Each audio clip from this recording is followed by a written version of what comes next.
King of all anime. Oh, this was 3 years ago. King of all anime.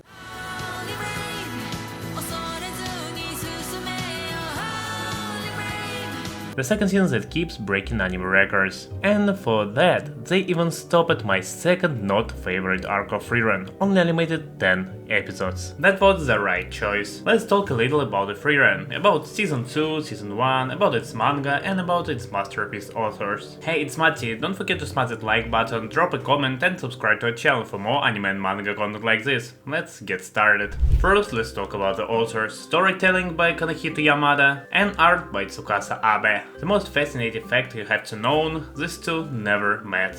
Not once. They've never called each other. They've never even texted directly. Everything, and I mean everything, is communicating through their editor via mail. And yet they created one of the most beautifully cohesive manga series of all time. Kanehito Yamada is a female Japanese manga writer, based in Japan, whose creative breakthrough came with Frieren Beyond Journey's End. But this wasn't her first ordeal. She had previous serialization that showed her distinctive voice before Frieren found massive success. Before Frieren, Yamada wrote Who Is This Nobody?, a series that ran for approximately 1 year in Shonen Sunday S and was completed into 5 volumes. While this series didn't achieve mainstream success, it established Yamato writing DNA, blending comedy with emotional depth. Her second significant work was The Despairing Utopia for Professor Bocchi and the Robot Girl, published on Sunday February by Shugaku-kan. The series ran from September 2016 to December 2017 and also completed into 2 volumes. Interestingly, this work demonstrating the same pattern: comedy as a surface layer, but genuine emotional resonance underneath. Here's where the story gets compelling.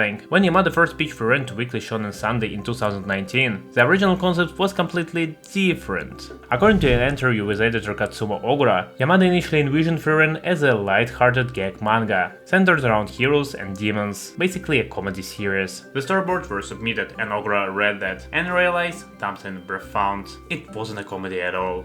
It was philosophical, it was meditative, it was something far deeper than the pitch suggested. Instead of rejecting the work or demanding comedic revisions, Ogura leapt into what was actually on a page. He recognized that Yamada's strength wasn't writing jokes, it was mixing comedy and bittersweet emotional truth. He supported the pivot, and the editorial team became so confident in the concept that they printed 80,000 copies of the first volume, an extraordinary number for an unproven new series. The editorial confidence paid off massively. Tsukasa Abe is a 30-year-old Japanese manga illustrator whose technical mastery and artistic sensitivity brought Yamada's script to visual life. Before Frieren, Abe had been building Condentials, who was a competitive newcomer over its circuit. In June 2017, Abe made her official debut with a one-shot canon, published in issue 6 of Shonen Sunday S. Then, in 2018, Abe enters the prestigious 82nd Shokugan Newcomer Comic Award with Meet Up and received an honorable mention in the shonen category, further validation of growing skill. By the time Abe was brought on to illustrate Frieren, the artist has already proven capable of handling professional serialization standards. But Frieren became the vehicle for Abe's breakthrough into mainstream recognition.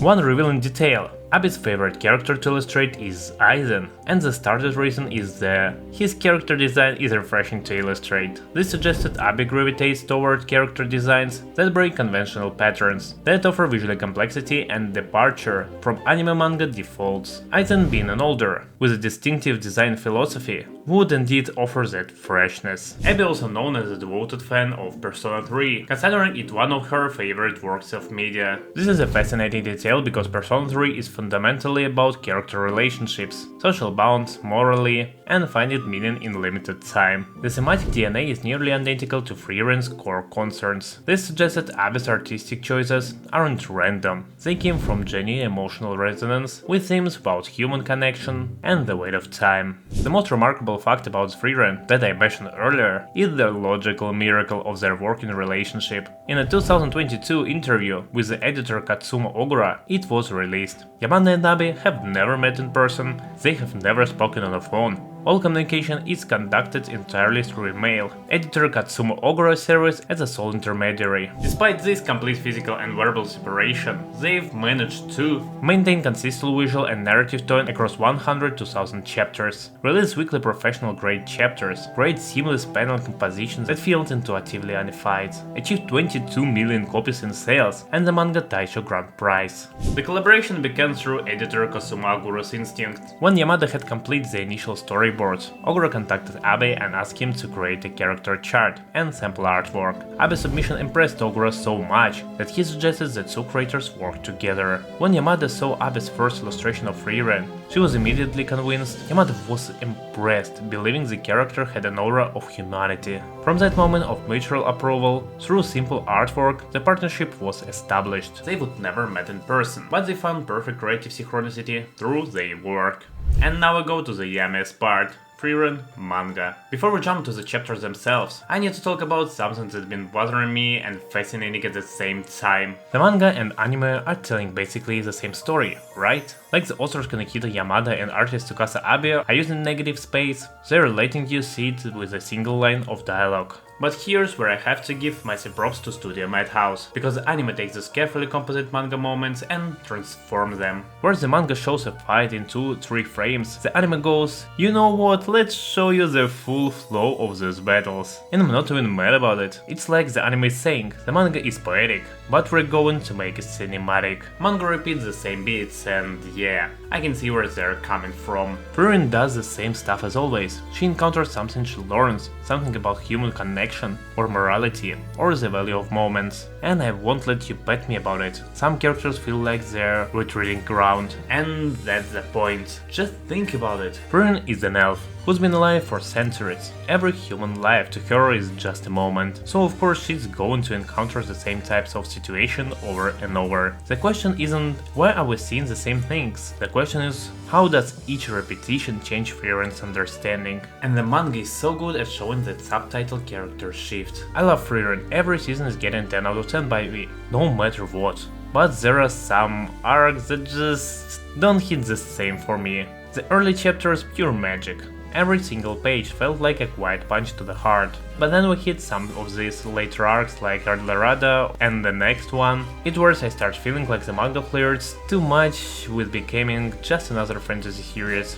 The Golden Land arc with Max split me. Here's the demon trying to understand humans, building this whole paradise, and you're thinking, okay, some real moral complexity, but then just boring. It was hard to read those chapters. The next arc just doesn't have to exist. Just it's a fantasy world, not a time travel. And after this manga gets better again. The Imperial arc is awesome. Hope the authors end it soon.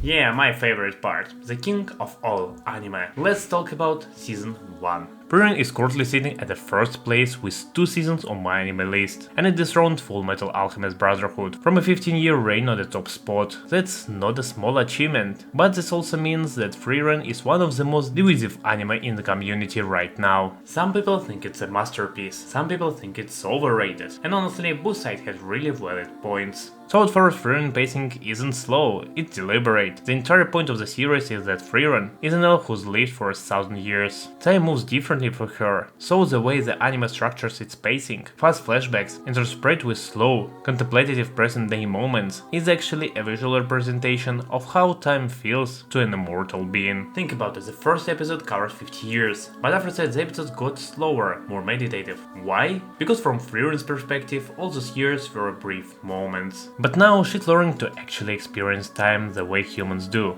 moment by moment, day by day. So the episodes get longer because she's learning to pay attention. The animation is generally beautiful, the soundtrack is emotionally resonant, and most importantly, the show doesn't disrespect your intelligence. There's no pandering, no obnoxious fanservice, no screaming protagonist, just genuine storytelling about what it means to build relationship with people you outlive. Madhouse adaptation is faithful to the manga, while still being cinematic. Every shot, every line of dialogue, every flashback serves a purpose in building character and a world. And when action does happen, it hits harder, because you spend time actually caring about the characters. Now on the flip side, and this is fair, there's a substantial portion of the anime community that found season 1 generally boring. And I'm not talking about people who don't understand slow pacing. I'm talking about people who like show, meditative storytelling, but found Frieren to be hollow. The main criticism, middle of season 1.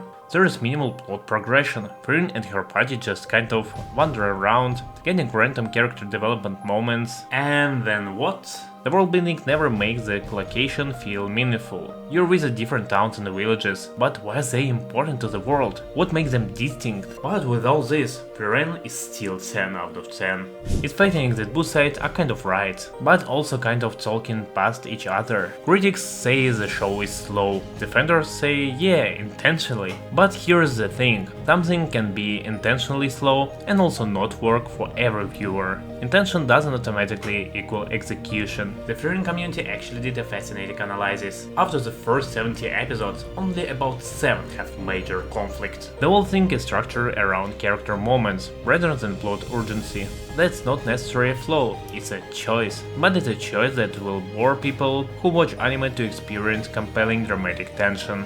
And the last thing, what about season 2? For me, the funniest part is that it's only 10 episodes. It's so short that it almost feels like a special. But the good side is, with just 10 episodes, the animation has all the time it needs to look perfect. Every fight, every quiet moment, you can tell they polished it hard. But at the same time, it really feels like they were scared to put the El Dorado arc in here. They just dodged it. Even without it, we still get what makes Frieren special. Season 2 still has those chill moments, the small heartwarming senses and the little mini stories on the road that make Frieren the king. They joke about Frieren Chin meme, the ending that's drawn with pencil. Pure comfort. Frieren Beyond Journey's End in Season 2 feels like pure love, from the Madhouse stuff to the viewers. It's one of the best shows to start your anime journey with, the best thing to throw on when you want to just Netflix and chill, and one of the best ways to quietly warm your heart after a long day. That's a 10 out of 10 for me, even with my hate for the El Dorado arc, which is not in Season 2 by the way.